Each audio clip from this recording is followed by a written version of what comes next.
Sziasztok! Megnézzük a hármas kapcsolódásnak a másik párját, akik nem élnek együtt. Az ő esetükben hogy van a kapcsolat, hogyan alakul az ő kapcsolatuk a közeljövőben. És fogjunk is hozzá. A középső személy, itt a férfi jelölővel jelölöm, és a szerető személyében pedig a női személy jelölővel lévő. Ha mások a nemek, kérlek fordítsd meg, én így fogom őket használni, te kérlek úgy értsd, ahogy van. Tehát először itt is azt nézzük meg, hogy az ő kapcsolatuk az hogyan van jelenleg, és 2 kérek a férfi részéről, és 2 a nő részéről. Tehát hogyan van jelenleg a hármas kapcsolódásban a nem együtt élő pár férfi részéről a kapcsolat jellege mit mutat? Hogyan van?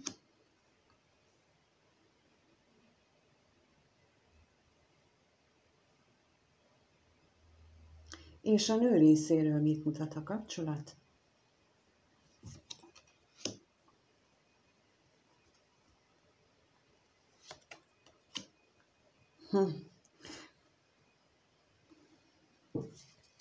A férfi, tehát a középső személy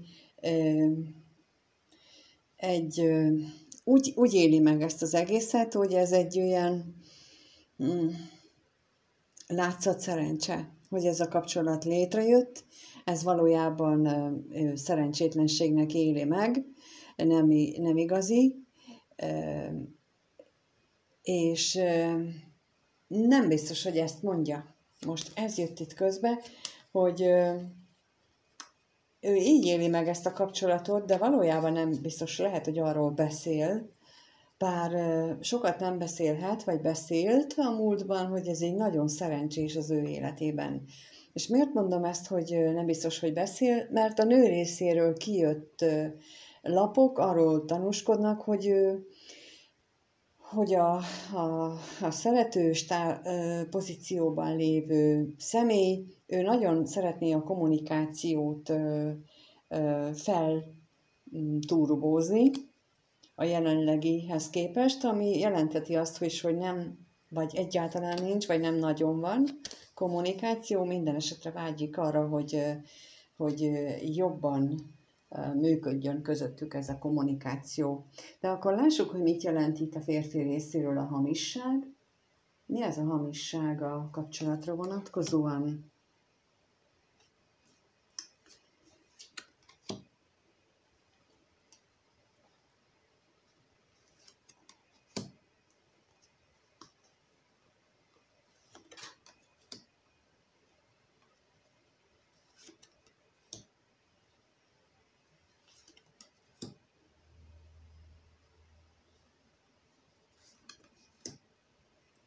És a szerencsére is kérnék.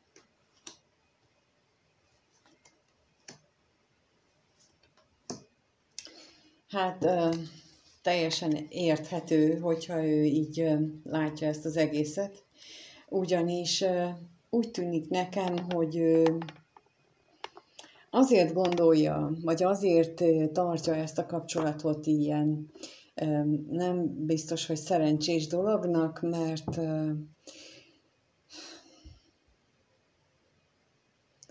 mert bizonytalan abban, hogy tehát kijött ez, hogy bizonytalan magában, bizonytalan abban, hogy ő akar-e hármas kapcsolatot, félelmei vannak, nagyon szeretné, tehát ilyen nagyon ambivalens érzéseket érzékelek. Ő nagyon szeretné egy ilyen, ennek a kapcsolatnak, amit itt ebben megélt, ugyanakkor nem szeretné ezt a kapcsolatot. Tehát ilyen, inkább nem azt mondom, hogy nem ezt a kapcsolatot, nem ilyen módon szeretné a kapcsolatot. Talán úgy mondanám, hogy ő lehetséges, hogy most az jutott eszembe, vagy az jött így a gondolatokban, hogy van az a mondás, hogy jól gondold meg, mit kérsz, mert megkapod. Elképzelhető, hogy ő a meglévő kapcsolatán összefüggésben szerette volna, hogyha abban változás, tehát ilyen jellegű változás áll be, mint amit a 3-as kapcsolatban hozott, de nem úgy kérte, és ő pont úgy kapta meg, ahogy kérte. Tehát nem azt mondta, hogy a jelenlegi kapcsolatomat szeretném ilyen vagy olyanná változna, hanem azt mondta, hogy egy olyan kapcsolatot szeretnék, ami ilyen meg olyan meg amolyan. Na és akkor látszólag ez ugyanazt jelenti, gyakorlatilag pedig hát mondjuk a vonzás törvényét, vagy az angyaloknak a teljesítését, az nem ugyanaz a kettő az ő értelmezésükben, és ha belegondoltok a miénkben sem. Tehát én ezt érzékelem most itt a középső személy részéről, hogy ő élvezi, hogy megkapta azt, amit ő szeretett volna, de ő nem így akarta volna. Nem erre gondolt, nem így gondolta. Tehát, hogy igen. Na, akkor nézzük a szerető részéről, tehát a 3. személy részéről. Ő nagyon szeretné felturbózni, mint mondtam, ezt a kommunikációt közöttük, de akkor megkérdezzük, hogy mit tudhatunk meg itt a kommunikációról. Mi az, amit ő szeretne felturbózni?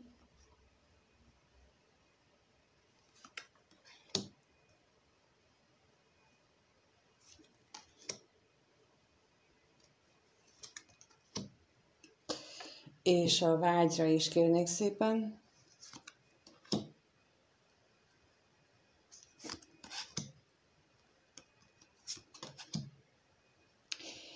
Hát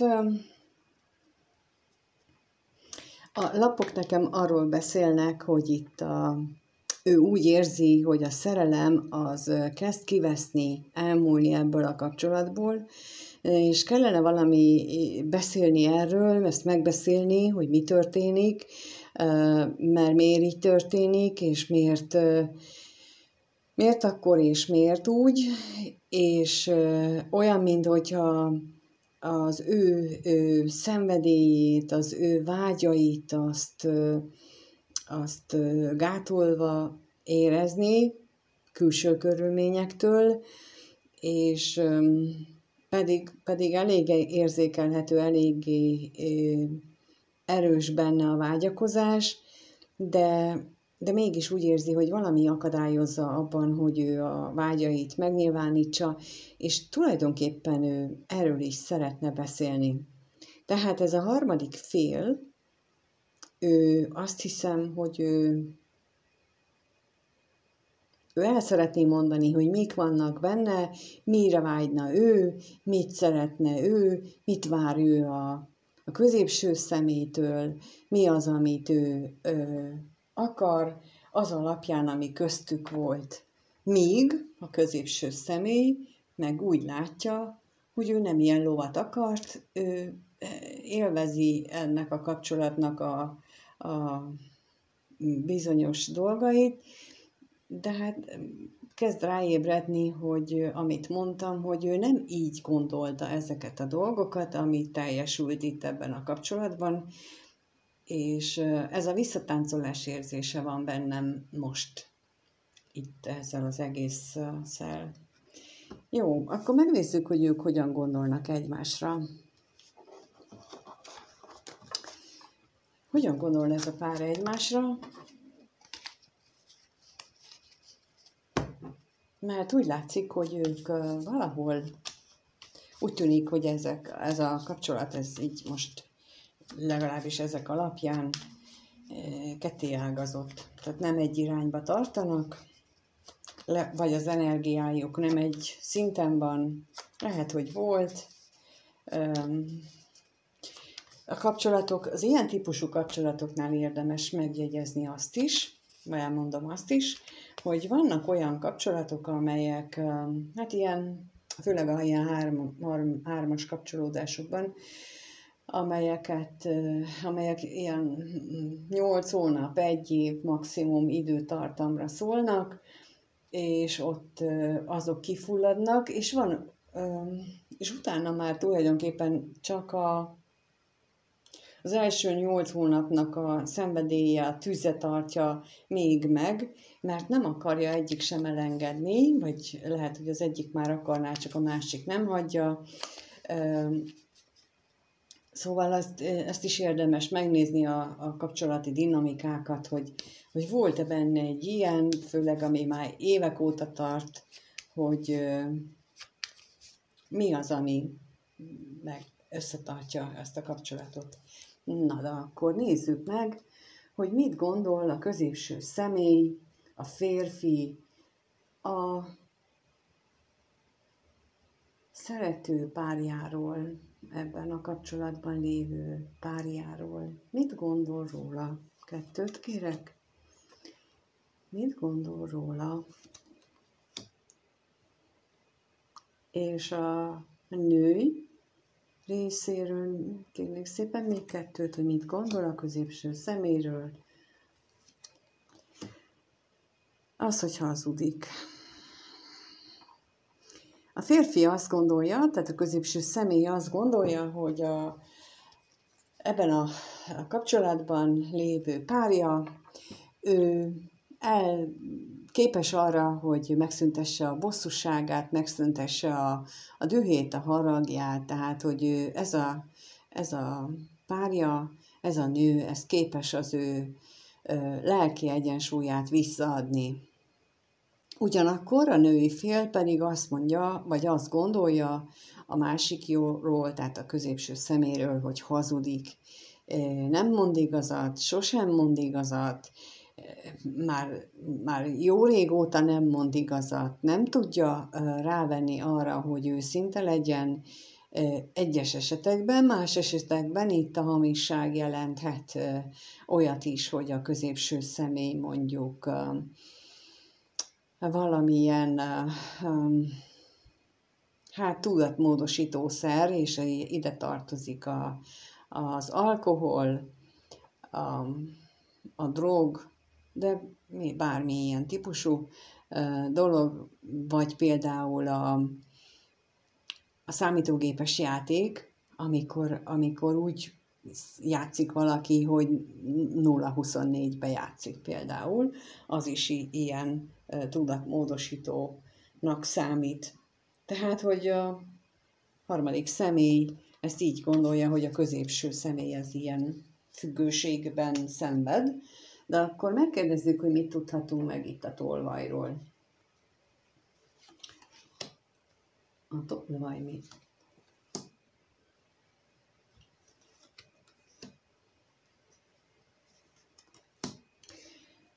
Itt, és a bosszúságra is kérek.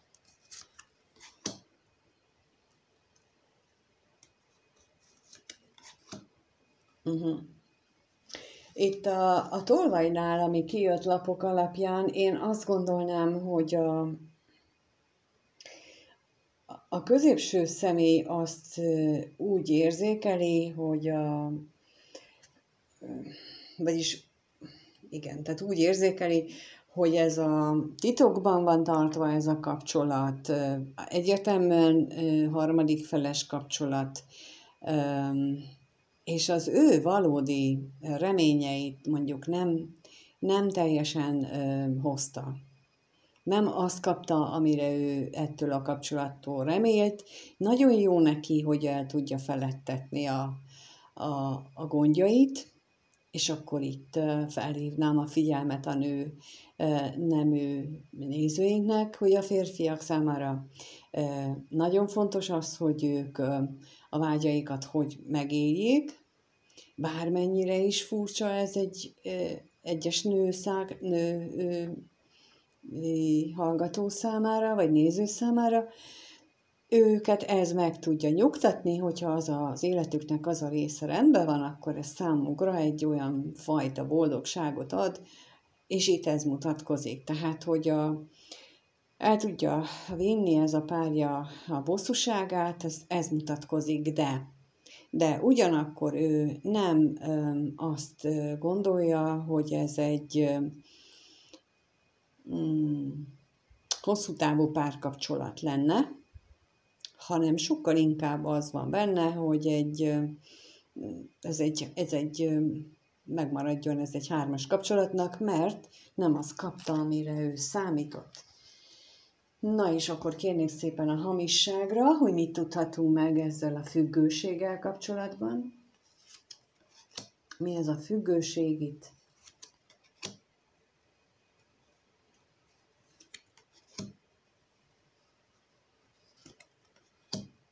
És a hűségre is kérnék szépen.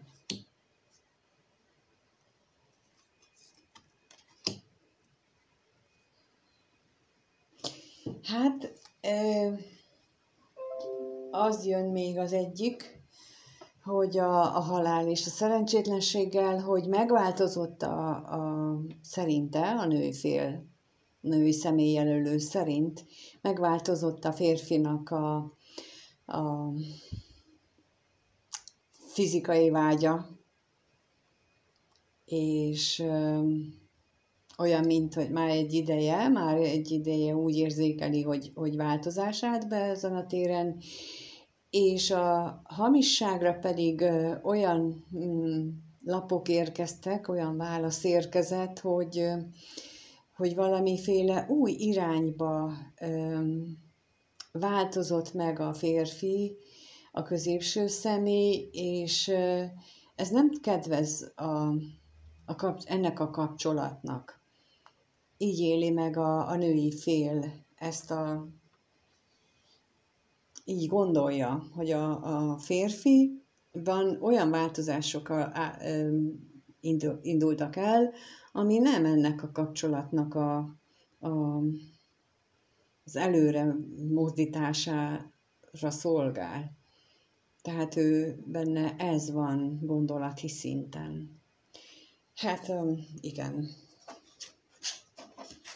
Ebben az esetben én azt a kérdést teszem fel, hogy akkor egy ilyen kapcsolatban, és ha ilyen gondolatai vannak valakinek, akkor biztosan helyes az, hogyha benne marad ebben a kapcsolatban? Ha ezt ilyen típusú kapcsolódást szeret, akkor semmi gond, csak ezért célszerű végig gondolni, hogy mi az, amit szeretne. És akkor itt említem meg, hogy amikor a blokkoldásról beszélünk, akkor azok úgy működnek, hogy aki segítővel, ha blokkoldást csinálunk, akkor a segítőnek az a feladata, hogy olyan kérdéseket, olyan dolgot tegyen fel, ami olyan dologra világít rá, amire te nem akarsz, vagy nem tudsz ránézni saját magadban, hogy mi az, ami téged meggátol abban, vagy hogy változtassál, illetve mi az, ami téged például egy ilyen típusú kapcsolatban tart, hogy te azt gondolod, hogy nem őszinte a párod veled, most a harmadik félről beszélek, tehát, hogy nem őszinte a párod veled, függősége van, már régóta érzékeled, nem is úgy működnek a dolgok, mint kezdetben működtek, és mégis itt vagy ebben a szituációban. Tehát mi az, ami ebben tart téged? És ha valódi szép életet szeretnél, akkor ennek érdemes lenne utána járni. Tulajdonképpen egy óra egy körmösnek a óradíjával nagyjából egybe van. Hát ezt el lehet dönteni, hogy ez most tényleg melyik a fontosabb. Egy fodrásztól meg pláne olcsóbb is, tehát hogy szóval ezt így érdemes, ilyen szemszögből is érdemes végig gondolni. És ugyanígy a középső személy, tehát aki középső személy részéről érintett, és ilyen gondolatai vannak, mint ami itt megnyilvánult, tehát hogy én nem ilyen lovat akartam, meg nem így gondoltam, meg nem azt adtam, amit vártam, az ő részéről is, hogy miért került ide. és őneki is vannak ilyen, vagy lennének, vagy célszerű lenne ilyen jellegű kérdéseket magában megfogalmazni. Na, de nézzük azt, hogy ők hogyan éreznek egymás iránt. Kettőt kérnék, a középső személy hogyan érez a harmadik fél.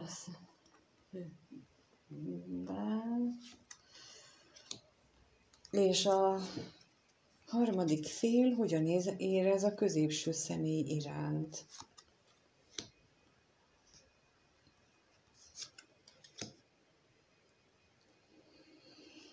Hát a középső személy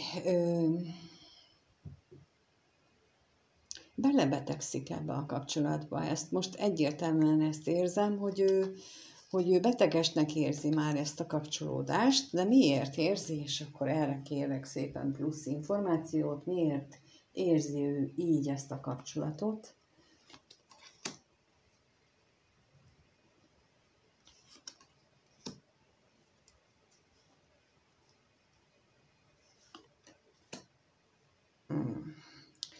Bizonytalan, mindenben bizonytalan. Bizonytalan abban, hogy ő mit akar, bizonytalan a környezetében, bizonytalan abban, hogy hogyan van ez megakadályozva, vagy ki akadályozta, bizonytalan abban, hogy nem tudnak normálisan kommunikálni egymással, és ugyanakkor meg valamiféle olyan mágikus késztetést érez a kapcsolatnak a fenntartására, amivel nem tud mit kezdeni.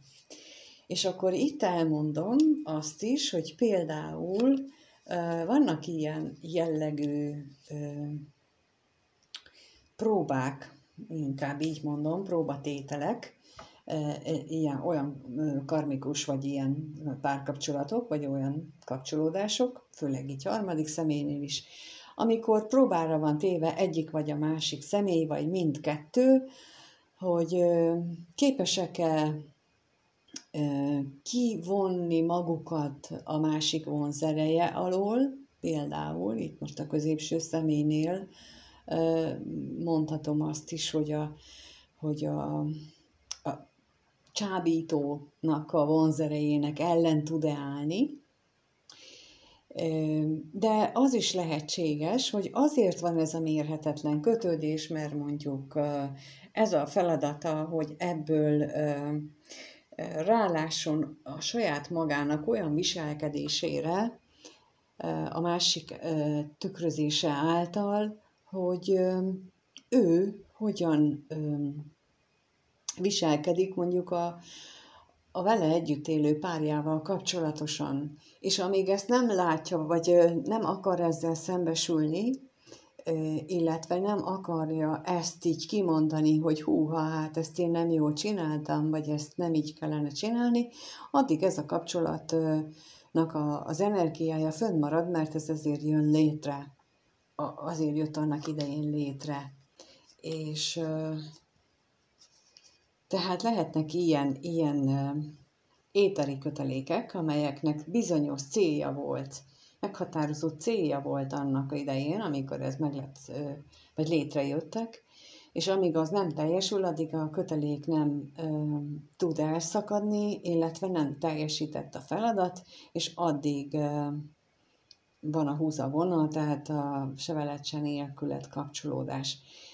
A nő részéről a szomorúság és a gyermek, ez nekem pedig egy olyan megújuló, szomorú állapotot jelöl, amikor a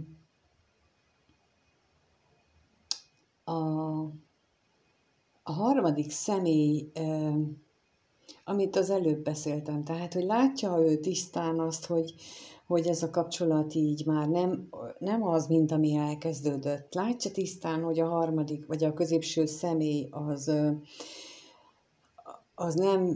nem az ő irányába fordult, még sincs benne annyi erő, hogy azt mondja, hogy oké, akkor én ettől többet érdemlek, hanem újra és újra sajnálgatja magát, hogy én milyen szerencsétlen vagyok, hogy már megint egy ilyen kapcsolatban vagyok, és akkor már megint elhagyott, és várom vissza, és a kommentekben látom, hogy azért vagytok itt ilyenek. Tehát ezt az energiát érzem most ebből a szomorúság és a gyermek kombinációból, tehát, hogy tudjátok ti, látjátok ti, mindent tudtok, és mégis ezt választjátok. Ti döntésetek, de ha én újra 40 éves lehetnék, akkor én nem ezt választanám. És a 40 év az már lehet, hogy itt öregnek számít, vagy 50 évesen se ezt választanám, hanem sokkal hamarabb belekezdenék ebbe, de nem tettem.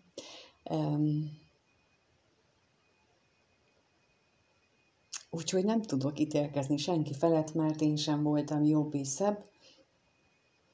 Úgy csak ismerős az energia, és ezt érzékelem és látom. Na de nézzük, hogy mit jelent itt a szomorúság, mit tudhatunk meg. Mi az a... És a gyermek?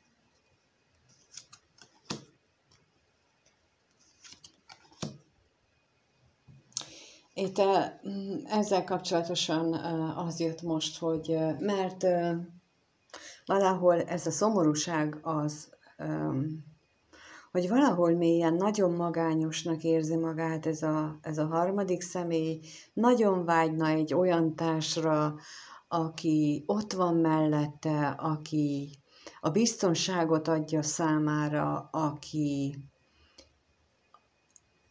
aki mellett úgy érzi, hogy ő fontos a másiknak. És mégis érdekes mód. Tehát ez miatt szomorkodik, hogy ez nincs, ez hiányzik az életéből, és tudja, hogy ez kellene, és mégis ezt választja. És én most nem azt mondom, amit esetleg mások szoktak mondani, hogy belülről jön a boldogság, ami igaz. De itt most nem ez a lényeg, hanem az a lényeg, hogy itt a harmadik személy, ő dönt, hogy ő így akar élni. És nem arra kell törekedni, hogy most akkor én megtalálom a saját boldogságomat, hanem valami más irányba, de egy más irányú pici lépéssel elindulni másfelé, mint ahol most vagyok. Nem belesüppedni ebbe a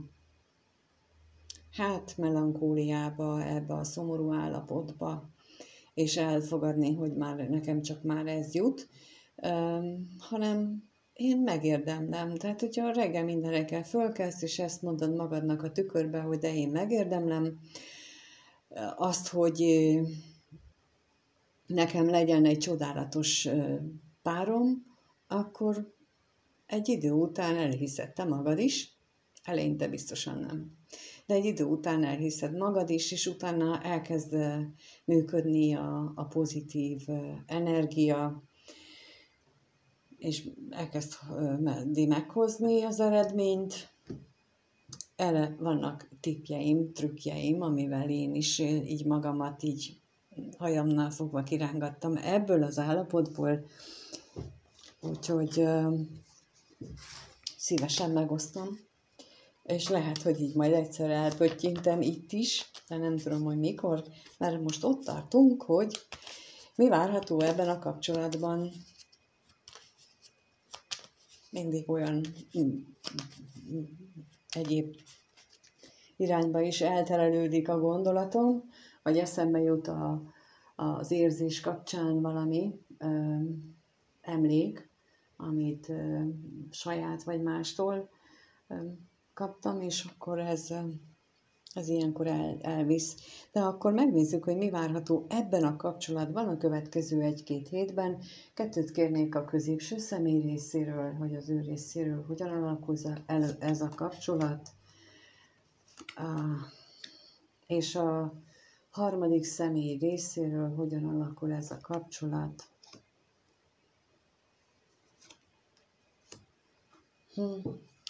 Itt a férfi, a középső személy részéről úgy látom, hogy megmarad benne a vágy, a,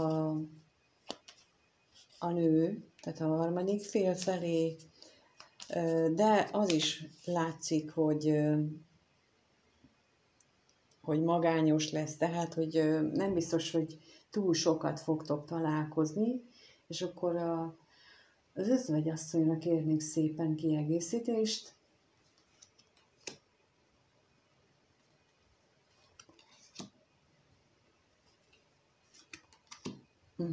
És a vágyra is kérek?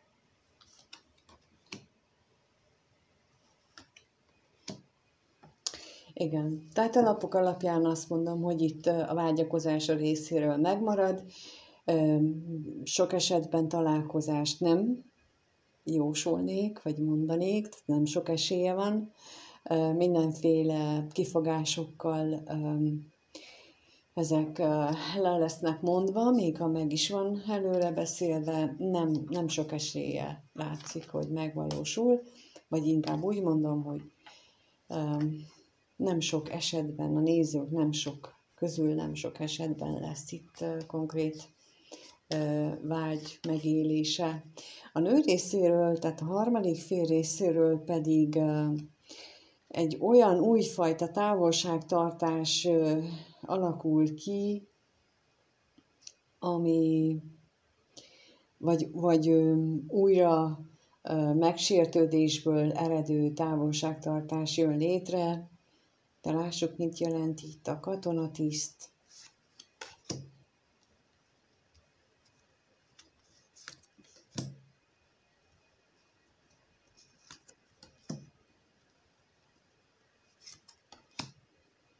Hát, ez alapján én azt gondolnám, azt prognosztizálnám, inkább így mondom, hogy amit az előbb így elmondtam, ez valahol betalálnálatok, és tulajdonképpen ezt így mélyen át tudjátok gondolni, és mélyen átérezve a helyzetet, azt mondjátok, hogy oké, hát akkor megérdemlem én, hogy ha nem jön ez az illető, akkor hogy én attól még éljem az életemet. És akkor itt ez az újfajta távolságtartás, ez jelentheti azt is, hogy azt mondjátok, hogy oké, eddig csak rávártam, most megengedem magamnak, hogy bárki, aki be akar jönni az életembe, akkor betoppanhasson, és én jól fogom vele magam érezni, mert nem érzékelem azt, hogy nekem elköteleződési kényszerem lenne a középső személy felé. És én ezt örömmel látom, őszintén megmondom, mert itt most nem jöttek ki érzelmi lapok, szinte egyáltalán, tehát nem azt látom, hogy ez egy nagyon mély érzéssel, elköteleződéssel rendelkező kapcsolat lenne. Sokkal inkább itt a felszínességet tapasztalom, és ha erről van szó, akkor érdemes megélni az életnek a szép oldalát, a jó oldalát, amitől jól érzitek magatokat, mert minden olyan helyzet, ahol öröm és boldogság van, az a kollektív jólétet is erősíti, energia szinten, és én nagyon örülök neki. És annak is örülök, hogy itt vagytok és megnézitek. Köszönöm, ha lájkoltok, feliratkoztok, ha a leírásban található címen vagy elérhetőségen kerestek, vagy esetleg a kommentben írjátok meg a véleményeteket. Bármelyik megoldás jó, bármelyiknek örülök, és kívánom, hogy a lehető legjobban alakuljon számotokra minden jót. Sziasztok!